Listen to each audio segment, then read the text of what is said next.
Hey everyone, welcome to Logan's Mosh Pit. Glad to have you here. Do me a favor and please subscribe if you haven't already. Okay guys, today I would like to introduce a new series on my channel. Shake things up some. This series doesn't have an official name. I'm just going to lump it into the Q&A playlist because it's basically the same thing. No need to create a new playlist. For each video, I will attempt to answer one music question. Add my 2 cents. My response will be about a paragraph long, maybe longer. Please don't view my thoughts as factual. It's not meant to be factual. It's purely my opinion. Completely unique to me. There's no right or wrong answers here. You might feel differently, and that's fine. All I ask is that we remain respectful.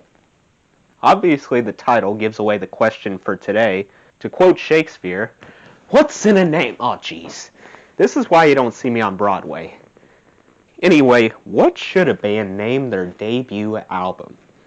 Well, a lot of bands decide to match their first album name with the band name. Seems pretty normal, right? We expect this. It has almost become instinctual. I gotta admit, that's a marvelous way of establishing recognition. Flocks of fans can appear quickly. However, is resorting to the so-called run-of-the-mill option a wise move by every aspiring group hoping to make waves?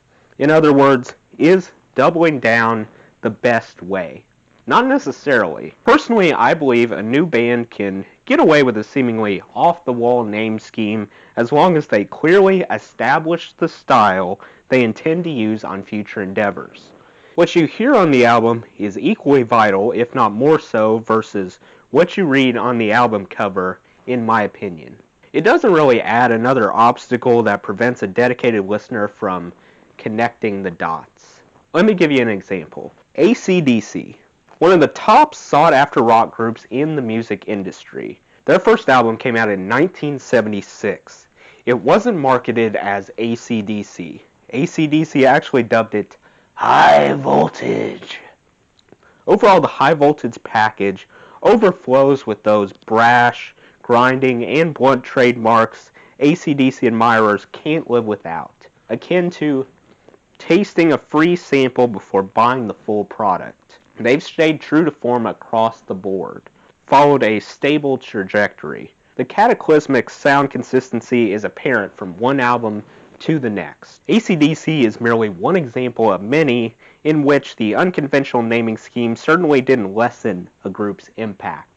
On the contrary, millions upon millions of album sales would pile up for them.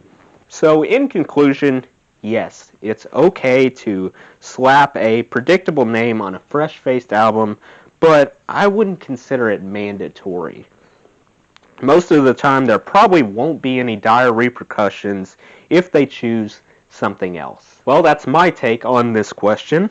What about you? What do you think? What should a band call their first album?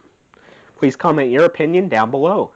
That does it for today's video, guys. I hope you enjoyed. Make sure to like, comment, and subscribe if you haven't already. I really appreciate the support. I'll see you next time. Until then, rock on.